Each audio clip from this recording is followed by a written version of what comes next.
Hey all, this is the Poor Sports Seattle podcast. We are back after a holiday break caused by my family being home, having a lot to do. Also, for I think the third straight year, my voice turned into absolute garbage leading into the holiday season. I hope you had a great holidays. I hope that Santa or whoever does Hanukkah gave you whatever you wanted. Whoever does the other holidays, I hope that they gave you gifts. By the way, that's a way to try to sound inclusive sarcastically, which makes you sound less inclusive. Um, I'm going to be in Tulsa, Oklahoma, the land of Steve Largent, by the way, since we're talking about the Seahawks. I will be in Tulsa, Oklahoma all weekend, headlining the Bricktown Tulsa Comedy Club. Very exciting. I've headlined one show there, just a one-nighter before. I opened for Chris Kattan there several years ago. Very excited to be there headlining. If you know anyone in Tulsa, please let them know. If Steve Largent is in your Rolodex, please tell Steve Largent his tickets are on me. Okay. Um, I what an exciting weekend. This is the good way it feels. This is a bad sentence. This is the way it feels good to be a Seahawks fan. They've played in 3 Super Bowls. I will take the one where there was no suspense, obviously, and they won, and we could all just start drinking at halftime. Very exciting to go into Sunday without the suspense of whether or not they might get the number 1 seed. I mean, I remember days where there was suspense, like, will there be a blackout on this week's game? Will a corporation step up and buy the remaining tickets so that they can, engender some goodwill and we get to watch the game on TV? I remember when you were like hoping for a bunch of things to fall right so that they would make the playoffs in week 17. So to go into Sunday without a lot of suspense in the entire league was kind of nice. It was nice to have no suspense. The Seahawks clinched the 1 seed. Very good time to be the Seahawks. I'm going to play the music and then we'll talk about it a little more after that.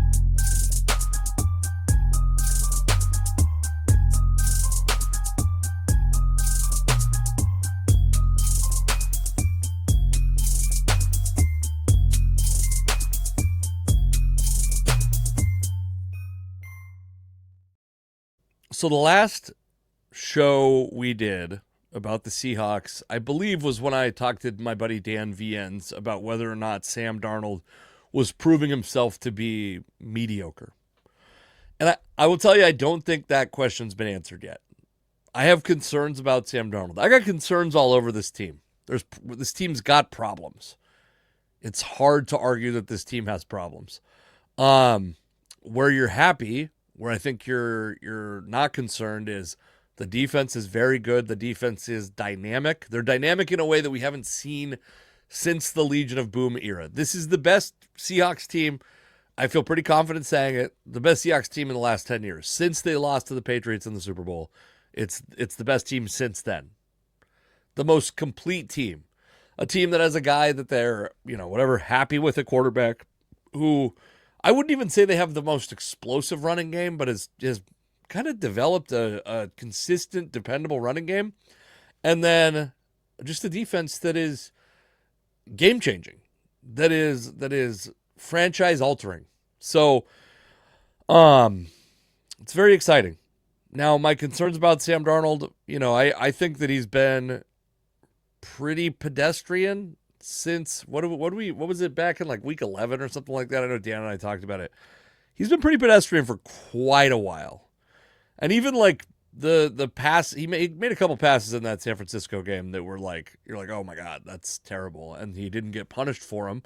One ball that ended up in a defensive back's hands that we learned why cornerbacks are cornerbacks, because they don't do all the things that receivers do. He did not get his 2 feet in. By the way, on a play where I think the average NFL receiver, given the same opportunity, probably does get 2 feet in. In fact, watching that game, the Seahawks go down, and on their first drive, it seemed like they were going to score a touchdown, and they end up going 3 and out. They had another, I can't remember what they have, a Jason Myers missed field goal. They had a lot of missed opportunities in that game. And I will say, like, they have not at times this year they have put teams away early, but they've let more teams hang around than I think you'd be happy to see. So I don't think we need to spend a bunch of time tearing this Seahawks team apart, dissecting the bad or dissecting the good to get to the bad. It's a good team, a very good team. Best record in the league. Not arguing it. You're obviously like some extreme luck against the Rams away from maybe not being the number one seed, maybe not winning the NFC West, but they won the games. I predicted, well, we'll get to my predictions. That's what we're going to do. We're going to review my bold or increasingly bold predictions, if you remember that episode, and see how I did. Some of them I think kind of impressive. Some of them pretty big swings and misses. So that'll be fun to talk about. Also, the Seahawks, they re-signed Charles Cross, or they signed Charles Cross to an extension. It comes out to, I think, a 5-year deal because I think they're going to keep the year that was his 5th-year option and then add, it's like 4 years, $104 million after that. I mean, I guess like, who's the highest paid tackle in?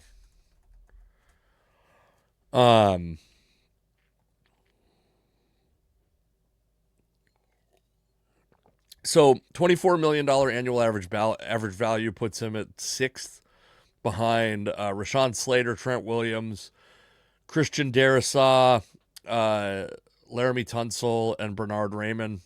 And then I think if you look at it as $24 million annual average value on the 5-year, the sum of those 5-year of the 5-year contract, it's like $26 million a year in the new money, which puts him just above the most elite tackles in football.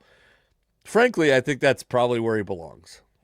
I don't know that I think Charles Cross is a Hall of Famer, though the NFL Hall of Fame can be pretty permissive. And if he stays with the same team for a long time and hopefully wins a Super Bowl and is healthy, although he missed week 18, but if he's healthy, that's a good path to the Hall of Fame. So, do I think he's a Hall of Fame talent? I think that's, up for debate would be the generous way to say it. Probably not. But could he put together a Hall of Fame career with enough longevity and health? Absolutely. And he's a young guy. The contract ends when he's 30. I didn't actually see what the guaranteed numbers are, but regardless, I'm not that stressed out about it. It's nice to have that locked up going into the offseason, to know what the actual budget room that they have is, to know that the guy that's going to be playing next to Gray Zabel will be there for a while. It obviously feels a little bit like when the Seahawks had Walter Jones next to Steve Hutchinson. I think a version of that is less generationally talented. I think Gray Zabel's very good. To say that he's Steve Hutchinson, I think, is a stretch. To say that Charles Cross is Walter Jones, I think, is laughable. But to shore up the left side of that offensive line for a long time, you got to commend what John Schneider has done. And then to also have Abraham Lucas under like a reasonable deal. So now you can center and right guard, figure out center and right guard, take a lot of bites at the apple, figure it out. Maybe those guys are on the roster now, maybe they aren't. The metrics seem to like Anthony Bradford. Some coaches like Anthony Bradford. And then a couple times a game, he makes what feels like unforgivable errors in pass protection or in the running game. So figure that stuff out. We'll talk about that stuff more as we get into the offseason, obviously. But just an exciting day to be a Seahawks fan. No complaints. I mean, I found some things to complain about, I think, but no complaints. I hope they don't sign Kenneth Walker to a long-term deal, or certainly not a lucrative one, but I'm finding ways to complain. Let's talk about these bold predictions. I made 10 increasingly bold predictions earlier in the year, and they started out admittedly not very bold. And even some of the not as bold ones did not come true. So my first bold prediction was that Ken Walker was going to outgain Zach Charbonnet. And I got this one right. Ken Walker ran for 1,027 yards, Charbonnet for 730 yards. They really did they are a little bit of the Warwick Dunn and Mike Allstott style of running. Walker is quite a bit bigger than Warwick Dunn was, but the guy who's like hyper athletic, catches the ball well out of the backfield, a home run threat when he has some space, and Charbonnet, who's just a north and south, pound it down your throat guy, and two guys who, albeit having different styles, who I think if one got hurt could you know, the Venn diagram has some overlap of their talents, but that complement each other pretty well. Walker ran for more yards. Charbonnet ran for 12 touchdowns. I think Walker had 5 maybe. The Seahawks ran the ball a lot this year. There's been a lot of conversation in recent years about whether or not running backs matter, specifically who the running back is, if that matters.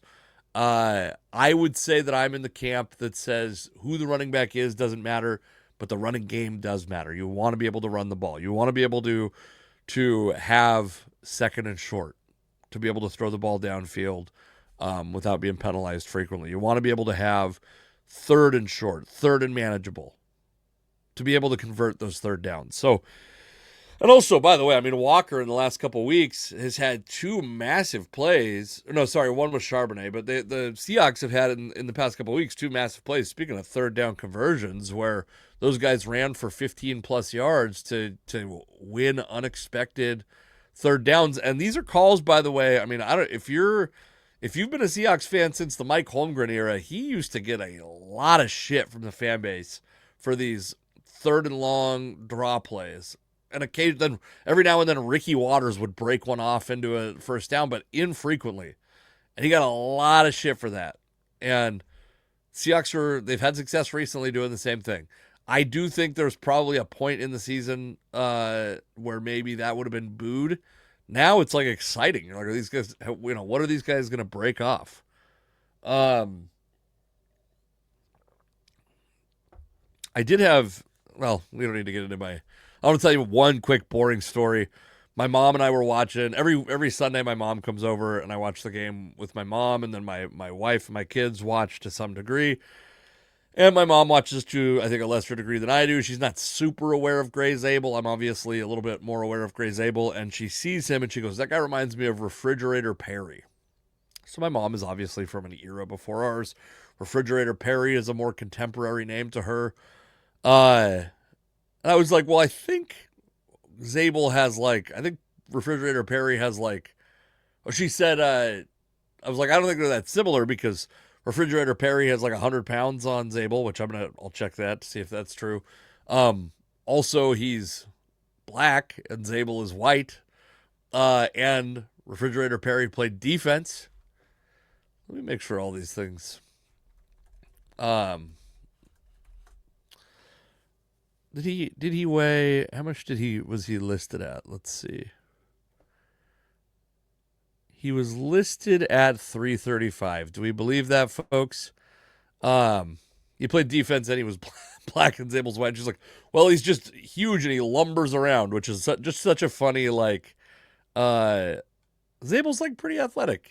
And I don't know that he lumbers. I don't know that Refrigerator Perry lumbered quite as much, but it was just funny to hear my mom's scouting report on Gray Zabel based on the B-roll footage she saw of him between replays. So anyways, I got the first one. I'm 1 for 1 so far. Number 9, Sam Darnold starts all 17 games. He did it. I've got some concerns about his long-term ability. I think a lot of people are going to be jumping the gun on wanting the Seahawks to sign him to an extension. I don't want that. I don't want them to rush into an extension with Sam Darnold, but what I will say is, I think he could be serviceable. I mean, I think in the Matt Hasselbeck realm is probably his floor. What he's doing right now, even when he's struggling, is in the Matt Hasselbeck floor discussion, I think. So I'm happy with Sam Darnold. I'm happy with the contract. I think that the Seahawks have set themselves up to have some stability if they want it and flexibility if they want it. So I would love it if Sam Darnold started the next 34 regular season games for the Seahawks. And if he's great they have the opportunity to extend him, and if not, they move on. And whether that's Jalen Milroe or someone who's not on the roster, yeah, I think they're in a great position quarterback wise. Not again, ninth boldest prediction. Jalen Milroe will outrush Taysom Hill.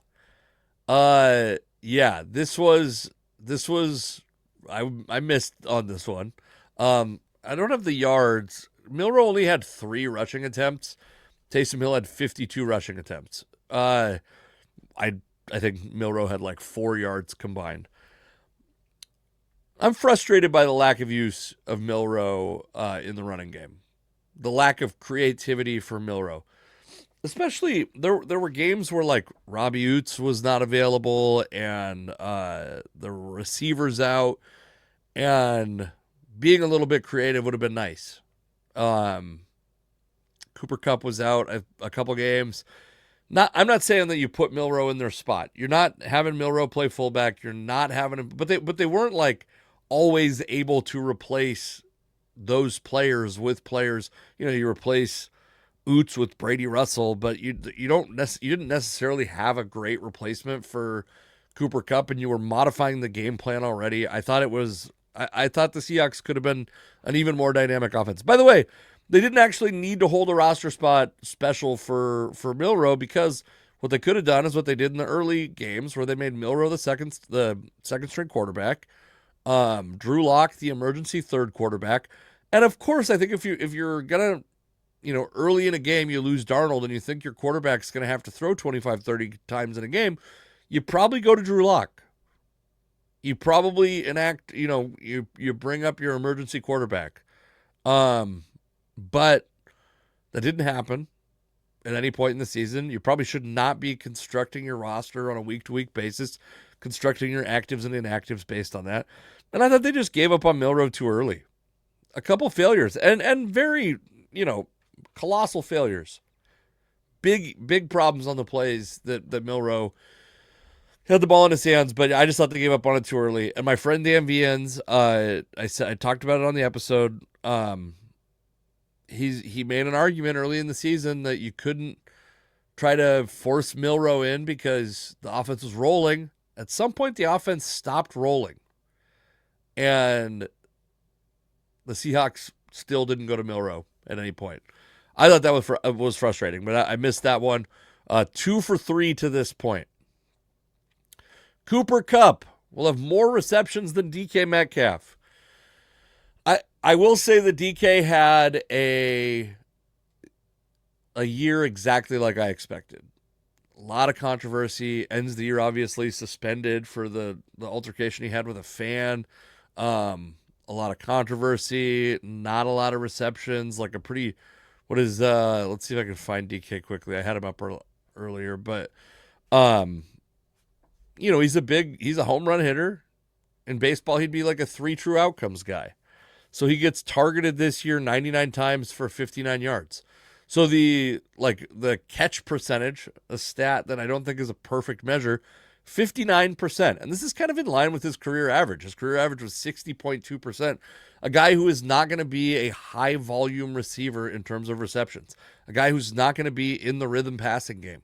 A guy who is a big hitter, runs limited routes, but, has the athleticism to be a real difference maker. And also, by the way, has the temperament to be a real pain in the ass, to be a real problem.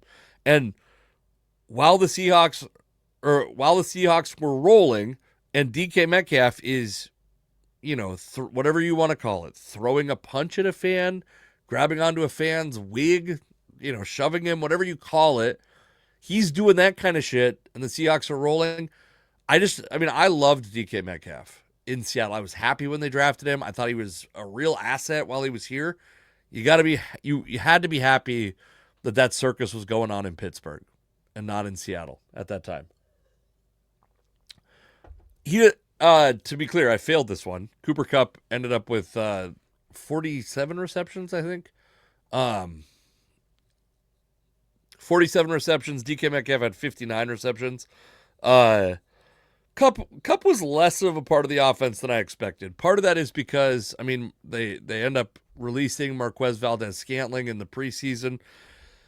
And Torrey Horton early in the season became like a real contributor. I think he took some targets away from Cooper Kupp probably, and then I don't think any of us could have predicted the percentage that they would target Jackson Smith and Jigba. I mean, that was remarkable. It was remarkable how much they threw to him, and it was also remarkable how efficient and effective and productive he remained, despite being like very obviously the team's best offense weapon on offense, and at sometimes like their only good weapon on offense. There were points where he was the only thing explosive about the offense, uh, especially at early points in the season where the running game wasn't that strong. And yeah, I'm I was just wrong on this one. I mean, yeah, like I said, Kupp missed a couple games, but DK missed at least one game because of the suspension, and he just didn't become as much of a part of the offense as I thought he would be. I think as most people thought he would be. I don't even know, frankly, like I don't bring him back as a coach. I don't know that you can. I don't know that you can justify paying Cooper Kupp his full salary next year. I don't know what the guarantee situation is, but like to have a guy be with, especially if they're going to re-sign Rashid Shaheed, especially if they're going to try to, you know, put Torrey Horton into a bigger role next year. I don't know where the targets for Cooper Kupp come, and if the target volume reduces that much, I just don't know if you can justify paying Cooper Kupp what he's going to make next year. Um, Sam Darnold will throw for more yards than Geno Smith. I mean, this is an unfortunate one for Geno Smith because, I mean, one, so Pete Carroll gets hired in Las Vegas, and as you know, he got fired. If not today, I think it was today. Um, the speculation, the writing's been on the wall for a little while. The Raiders have the number one overall pick, and they're not going to let Pete Carroll make that pick, which I think is probably smart. Um, when Pete Carroll went to Las Vegas, I was kind of jealous. Like it seemed like a fun Pete Carroll. They had Chip Kelly. They brought over, there was these guys that he had played with in the past that were interesting. Seeing Geno Smith there and Tyler Lockett there and Jamal Adams there, and they're kind of going to try to fit these roles that like to see who's better unfettered by the other one. John Schneider or Pete Carroll, and I think the answer at this point is in 2025. It's obviously John Schneider. John Schneider had a hell of a year. I was on a team that was very, I would say, cautiously optimistic that the Seahawks had made the right decision about Geno Smith. I thought that there was a very good chance. I think I said 1 year, I want Geno Smith.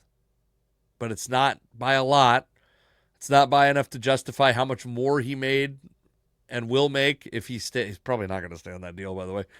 But like if it was 1 year, I'd want him over Sam Darnold. But Darnold's 10 years younger or whatever he was, and maybe 7 years younger. But and doesn't it feel like Geno? I think Geno Smith is like 35, right? But he feels like he's 48. Is he 35? He is 35. So, yeah, I mean, Darnold ends up throwing for quite a few more yards than Geno Smith, and I think we might. I don't know what the Raiders' plan is, but I just can't imagine. Geno was such a Pete guy. I just can't imagine Geno Smith holding on to that job. To be honest with you, and good on him for getting one last payday. I got no problem with that. And by the way, I mean, did John Schneider, he trades DK Metcalf for a second-round pick. He trades Geno Smith for a third-round pick. Geno goes on to sign a bigger contract than Sam Darnold got. The Seahawks immediately pivot to Sam Darnold. Just masterful. I think that the Cooper Kupp acquisition didn't work out as well as I would have hoped. For whatever it's worth, Jackson Smith-Njigba was already a very productive receiver 2 years ago, or a year ago. So for this transformation, for this step forward to happen, I'm not putting it all on Cooper Kupp. A lot of it is just DK Metcalf leaving cleared the deck on a lot of targets, and I think Jackson Smith-Njigba was pretty good. Yeah, certainly you would not trade if you're a Seahawks fan, you would not trade Darnold straight across for Geno Smith, even if the money was equal at this point, even if the ages were equal. All things being equal, I don't think you're taking Geno Smith over Sam Darnold at this point. And Darnold threw for more yards. So I got this one right. I think I'm 3 for 3. 3 for 6. No. 3 for 5. The Seahawks will trade for a significant nose tackle. This didn't happen. I don't know that any big significant nose tackles moved at the trade deadline. There were a couple guys on my list, like Mazzie Smith was on my list as a guy. He ended up going to, or he was benched in Dallas, I believe, at one point. Vita Vea, the Bucks they end up not making the playoffs. They end up being, by the way, the only non-NFC West team to beat the Seahawks.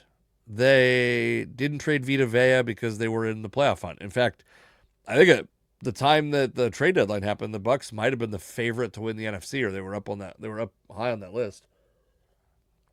They make the trade for Rashid Shaheed, obviously not a nose tackle, but very active in the trade market and kind of a little bit, kind of on all fronts, a bit of an overpay. But the Seahawks trade for Shaheed, hoping they'll be able to re-sign him. We have not seen an extension for Shaheed yet, unless the haze of Christmas and alcohol obscured that for me. Hopefully we see it. He's been dynamic in different points, at different points. A kick returner, a good kick returner, is worth more now that there's a lot more kick returns. But, no big trade. So I believe that makes me 3 and 3, right? Yes. The Seahawks rank top 5 in sacks. Man, this was looking good for a while this year. They end up ranking 8th in sacks. They had 47 sacks. I will say that 5th place had 49 sacks. So they were 2 sacks short. And I just thought the pass rush was going to be good. The Seahawks did rank 2nd in QB hits. According to Pro Football Reference, they ranked 2nd in QB hits, which is a little bit surprising to me. I didn't think they were necessarily going to have the second best pass rush. QB hits are worth something. A sack is worth something. A QB hit is worth some fraction of that. I just found this to be an interesting stat. First off, part of the Seahawks deal is they don't have an elite pass rusher on the roster. They have made multiple pushes for Max Crosby. It sounds like the Raiders might be willing to move on from Crosby in the offseason. Trey Hendrickson is a free agent. I would expect to see the Seahawks invest at edge rusher in someone that's like at least as good as Uchenna Nwosu was when they acquired Nwosu. So, the Seahawks had 122 quarterback hits, good for 2nd place in the league. Denver, 164 hits, crazy. Abraham Lucas, my next third boldest prediction. Abraham Lucas starts all 17 games. He did. Stoked about that. Did not necessarily. It's bold for a reason because Lucas has had a bunch of injury issues. Starts all 17 games, plays decent in most of them. Had a couple like pretty, what would be like loud, prominent exposures at different points in the year, but overall played pretty well and having some stability at that position seemed good for the Seahawks. So good for Abraham Lucas. Didn't seem likely at a point that he'd ever be the kind of guy that started all 17 games. The Seahawks took a risk signing him to an extension. The risk paid off for both sides. Now, my number 2 bold prediction was only bold because experts across the world were saying the Seahawks were obviously going to be the last place team in the NFC West. It was so clear they were going to be the best team in the NFC West, or the worst team in the NFC West. If I said best earlier, I meant worst. I didn't agree with that. I came very close to saying 12 games. I think that Bryce Coots, past podcast guest, I think he said 13 games. I don't think anyone would have said 14 games. That would have been an extremely bold prediction. Winning 11 games, not that bold of a prediction. All right, so I think I'm 5 for 9 at this point. Barely under a D average. Barely half correct. Then my last one is Devin Witherspoon is going to win Defensive Player of the Year. And I'm going to talk about this because he's not going to win Defensive Player of the Year, I don't think. And I think it's pretty bold to have suggested. What part of the deal that made it bold is Witherspoon isn't going to put up a bunch of stats. He rushes the pass for a little bit. He's never going to put up even Jamal Adams sack numbers. He's never going to win the award on sack numbers. But he's such just a physical, tenacious player that I thought that there was a chance that he was going to put up some interceptions, some fumbles forced, some fumbles recovered, some tackles for loss, some sacks, and kind of be everywhere. And if he was healthy, he had a chance to be the Defensive Player of the Year. He ends up missing some games. He doesn't put up crazy stats on that other stuff. But what I will say is Devin Witherspoon was according to Pro Football Focus, the number 1 ranked out of 113 cornerbacks this year.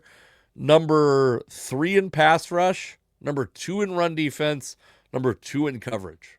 An all-around great cornerback. I was not thrilled when the Seahawks drafted Devin Witherspoon.